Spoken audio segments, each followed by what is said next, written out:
ریډي بچي ځه. په محبت به دې سوچ وکم یریدلی یمه، د دې کمر نه یو ځل مخکې هم لوېدلی یمه. غږ مې څوک نه اوري، مرۍ مې خپله کېنوله، ژوندی تصویر یم په دیوال چا لګولی یمه. سلامونه او نیکې هیلې مې ومنئ زما د یوټیوب او د پیج ټولو مینوالو لیدونکو اوریدونکو په دې هیله او په دې تمه چې روغ جوړ به یې. مردان ته راغلي وی مشاعرې ته، او په مشاعرې کې مې دغه هلک ولیدلو چې ډېر تنکۍ عمر یې دی، خو یقینا چې د ترانم ما واورېده او د ده انتخاب ما ولیده، بیخي جذب کړم. نو غوښتل مې چې ستاسو دپاره یو ترانم ریکارډ کړم او دا ترانم زما لپاره واورئ. یقینا ډېر زیات خوند او لذت دی پکې. هماغه شعر ووایه ترانم کې ماشومه، خو زړه نه یې ووایه. قسمت داسې رانیولی یم بدبخته، لکه څوک چې باچا وغورځوي له تخته، لکه څوک چې باچا وغورځوي له تخته. قسمت داسې رانیولی یم بدبخته، لکه څوک چې باچا وغورځوي له تخته، لکه څوک چې باچا وغورځوي له تخته. مونږ ته سمې سمې وایه سمې اورو، مونږ ته سمې سمې وایه سمې اورو، مونږ ته بدې بدې مه وایه نیکبخته، لکه څوک چې باچا وغورځوي له تخته، لکه څوک چې باچا وغورځوي له تخته.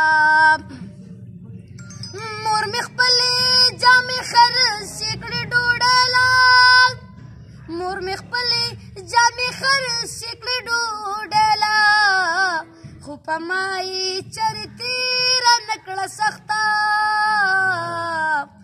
لکه څوک چې باچا وغورځوي له تخته، لکه څوک چې باچا وغورځوي له تخته.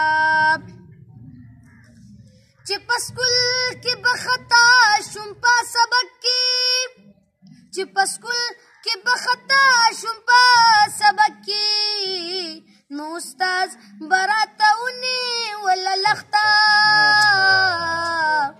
لکه څوک چې باچا وغورځوي له تخته، لکه څوک چې باچا وغورځوي له تخته.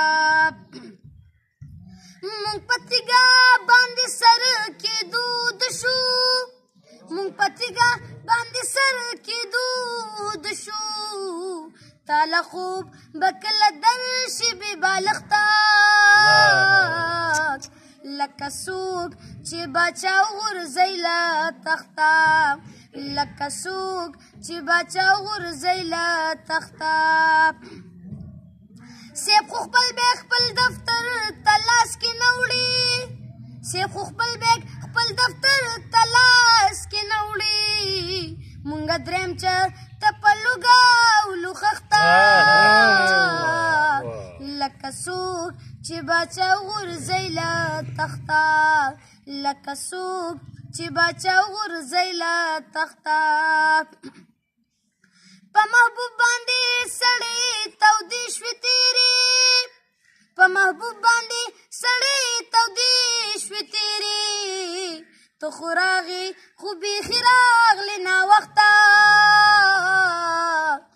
لکه څوک چې باچا وغورځوي له تخته، لکه څوک چې باچا وغورځوي له تخته.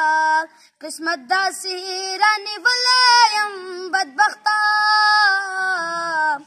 لکه څوک چې باچا وغورځوي له تخته، لکه څوک چې باچا وغورځوي له تخته. ډېر زیاته مننه.